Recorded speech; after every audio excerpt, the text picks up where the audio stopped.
Bonjour à tous! À l'occasion de Pâques, j'ai choisi de vous emmener dans l'usine de chocolat la plus célèbre au monde, celle où Willy Wonka fabrique ses extraordinaires bonbons, et pour vous dévoiler de délicieuses anecdotes sur le film le plus délicieux de Tim Burton, Charlie et la chocolaterie. Loufoque, coloré, tendre et moralisateur à la fois, Charlie et la chocolaterie est un petit bijou de cinéma que l'on ne se lasse pas de savourer. Je vous invite à plonger avec gourmandise dans ce conte caustique. Avant d'être un film, savez-vous qu'il s'agit d'abord d'un roman? Un roman écrit en 64 par le célèbre auteur britannique Roald Dahl, vendu à plus de 13 millions d'exemplaires dans le monde et traduit en 32 langues. Le film de Tim Burton est la seconde adaptation cinématographique du roman de l'auteur, qui aura bercé l'enfance de beaucoup d'entre nous, avec des romans aussi célèbres que James et la grosse pêche, Danny champion du monde, Mathilda, mais son œuvre phare c'est sans conteste Charlie et la chocolaterie. Alors la première adaptation au cinéma, elle date de 1971. Elle a été réalisée par Mel Stewart avec le comique Gene Wilder dans le rôle de Willy Wonka. C'est un peu, on peut le dire, un film kitsch, déjà pour l'époque, à mi-chemin entre le nanar et le délire avec des maquillages criards dans des décors en carton-pâte. Elle était considérée par l'auteur lui-même comme vraiment peu respectueuse de son livre. Alors à commencer par le titre, pourquoi Willy Wonka et non pas Charlie? Tout simplement parce que la marque Quaker Oats est à l'origine du titre du film. En fait, la célèbre entreprise américaine accepte de financer le film à condition que l'on mette en avant sa nouvelle barre chocolatée, la Wonka Bar. Ce titre, tout comme le film de 71, place vraiment au deuxième plan le personnage principal du livre, à savoir Charlie Bucket, pour mettre en avant, comme argument promotionnel, le personnage de Willy Wonka et la fameuse barre chocolatée. Heureusement que Tim Burton est passé par là en 2005, donnant un bon coup de vieux au film de 71, même si cela n'a pas été simple. L'idée d'adapter ce roman sur grand écran a germé dans l'esprit de Tim Burton dans les années 80. Mais il lui faudra attendre plus de 20 ans avant de pouvoir parvenir à concrétiser son projet. En fait, un immense laps de temps qui s'explique par le fait que l'auteur avait été tellement déçu par cette première et plutôt mauvaise adaptation qu'il s'opposa à toute autre adaptation. Roald Dahl trouvait Gene Wilder vulgaire et approuva difficilement que Willy Wonka soit mis en avant plus que le personnage de Charlie Bucket. Finalement, sa mort en 90 a permis au cinéaste de retenter sa chance auprès des héritiers du romancier. D'autant plus que précédemment, en 1996, Tim Burton a été l'un des producteurs de James et la pêche géante, le film d'animation réalisé par Henry Selick, adapté du livre de Roald Dahl. Il avait ainsi déjà été en contact avec la femme de l'auteur, Felicity, administratrice de ses biens depuis le décès de son mari. C'est donc la seconde fois qu'il collabore avec elle. Pour Burton, cet ouvrage constitue un matériau idéal. On y retrouve ce mélange de fantaisie et de cruauté qu'il aime tant. Le royaume de Willy Wonka est totalement dingue, à la fois inquiétant et attirant, et permet à Burton d'y mêler ce qui est devenu sa marque de fabrique, à la fois la mythologie enfantine et la noirceur du fantastique. Johnny Depp, l'acteur caméléon, y joue le rôle de Willy Wonka, le dandy excentrique propriétaire de la chocolaterie qui porte son nom. C'est leur 4e collaboration et à chaque fois l'acteur opère des transformations physiques et métamorphoses dignes de ce nom, après Édouard aux mains d'argent en 90, Ed Wood ou Sleepy Hollow en 1999. Pour revenir à la petite histoire, pour ceux qui n'auraient pas vu le film, un concours va permettre à plusieurs visiteurs qui ont découvert l'un des 5 tickets d'or glissés dans des barres chocolatées de gagner sa vie de sucrerie, dont le petit Charlie Bucket, un enfant issu d'une famille pauvre qui ne peut s'offrir de friandises et qui est donc le héros principal du livre.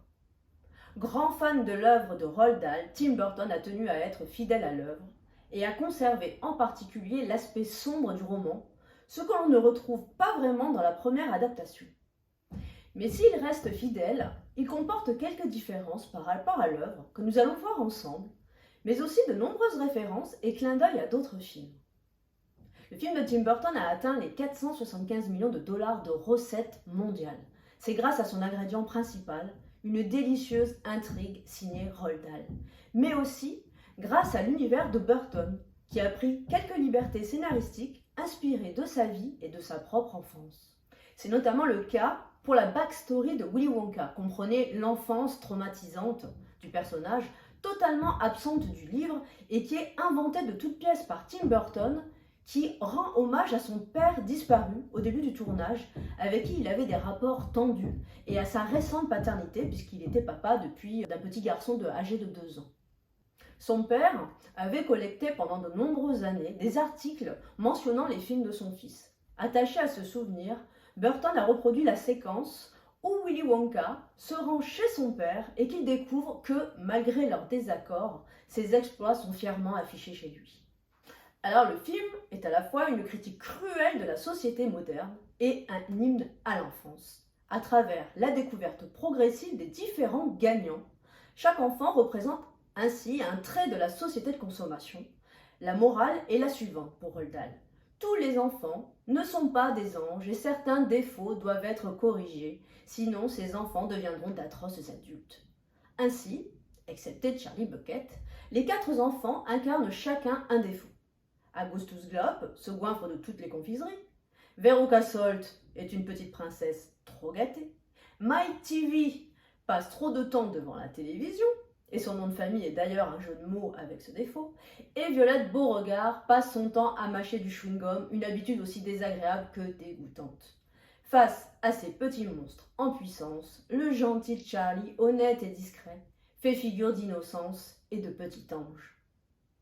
À travers le personnage de Charlie, Roald Dahl voulait enseigner aux enfants certaines valeurs essentielles, comme le respect, la gentillesse, la maîtrise de soi, surtout côté gourmandise, l'importance de la famille, la différence entre la pauvreté et la richesse, la force du faible, la générosité ou le sacrifice, critiquant au passage les vilains défauts comme la vantardise ou l'égoïsme, donnant une petite leçon aux enfants turbulents. Chacun des enfants incarne ainsi un défaut qui causera systématiquement sa perte et sa punition au sein de la chocolaterie. En plus de Johnny Depp, Burton fait appel à sa bande d'acteurs favoris, à commencer par son épouse, à l'époque, Helena Bonham Carter, Christopher Lee, qui incarne Wilbur Wonka, le père dentiste de Willy, mais aussi ceux qui restent indissociables de la chocolaterie, la centaine d'Oompa Loompa employés par Willy Wonka. Le saviez-vous ? Ils sont tous incarnés par le même acteur, Deep Roy. C'est une véritable prouesse et un défi technique qui a été de multiplier l'acteur à l'infini, qui a donc réellement et non pas numériquement interprété un par un les différents rôles, 165 précisément, et appris à chanter, danser et jouer plusieurs instruments de musique. Chaque Oompa Loompa chante pour chacun des enfants punis une chanson moralisatrice à chacune de leurs éliminations. Impossible de parler du film sans évoquer son décor, avec pas moins de 110 000 friandises en plastique fabriquées par le département des décors et 1850 véritables tablettes de chocolat préparées par Nestlé pour les besoins du tournage. La rivière et la cascade de chocolat dans l'usine de Willy Wonka étaient du véritable chocolat comestible qui aura nécessité 120 000 litres du délice fondu. La rivière est elle-même entourée de pelouses en sucre et d'arbres friandises afin que les acteurs, surtout les enfants, puissent s'en délecter sans danger. Burton ajoute donc au film une touche très personnelle et des clins d'œil, tout d'abord au cinéma fantastique, avec la présence non dénuée d'ironie du rôle du père dentiste de Willy qui est interprété par Christopher Lee. Engagé, Christopher Lee, comme Tim Burton le faisait régulièrement depuis Sleepy Hollow, c'est convoquer tout un pan de l'histoire du cinéma, et notamment de l'épouvante dont l'acteur était une icône. Faire de lui un dentiste, c'est un beau clin d'œil au plus célèbre de ses rôles, celui du comte Dracula dans les longs métrages de la Hammer. Tim Burton ajoute des références à d'autres films, notamment lors des ballets chantés et dansés par les Oompa Loompa. On peut ainsi reconnaître le film Le Bal des Sirènes de George Sidney, qui était réalisé en 1944, lorsque le film se mue en comédie musicale avec le ballet aquatique au moment de la disparition du personnage Augustus Gloop. Mais sans aucun doute, la plus évidente et la plus assumée des références, c'est celle à 2001 l'Odyssée de l'espace, dans la scène où le monolithe est remplacé par une tablette de chocolat, le tout sur le célèbre fond musical de Richard Strauss, ainsi parler à Zarathustra, à jamais associé au film de Stanley Kubrick. Autre référence, celle dans la baignoire en noir et blanc et l'attaque par un des Oompa Loompa armé d'un couteau. Alors là, c'est clairement une référence à Marion Crane dans Psychose d'Alfred Hitchcock. Il y a aussi des références au magicien d'Oz, avec le contraste de la maison délabrée de Charlie et de l'univers très coloré de la chocolaterie. Ce contraste saisissant est un hommage au film de Victor Fleming, lorsque Judy Garland, alias Dorothy, pénètre dans le pays d'Oz. Elle passe d'un univers noir et blanc à un paysage haut en couleurs. Pour se déplacer d'une partie à l'autre de la chocolaterie, Willy Wonka et ses invités empruntent notamment un bateau manœuvré par des Oompa Loompa qui rament pendant qu'un autre leur donne le rythme avec un tambour, comme dans la célèbre scène des galères de Ben Hur. Mais Burton fait aussi référence à sa propre œuvre. Lorsque l'on voit Willy Wonka inaugurer paire de ciseaux à la main sa chocolaterie, c'est une évidente référence à Édouard aux mains d'argent. Si le jour de Pâques, la gourmandise n'est exceptionnellement plus un défaut, autre bonne nouvelle, le studio Warner vient de confirmer qu'un film consacré à la jeunesse du fantasque Willy Wonka, avant qu'il n'ouvre la plus incroyable chocolaterie de la planète, sera réalisé. Sans blague. Il sera a priori réalisé par Paul King, à qui on doit notamment Paddington, et devrait sortir au cinéma en mars 2023. Tom Holland ou Timothée Chalamet, j'aurais une préférence pour Timothée Chalamet personnellement, moi aussi, sont pressentis pour incarner le célèbre chocolatier. En attendant, très bonne Pâques à tous!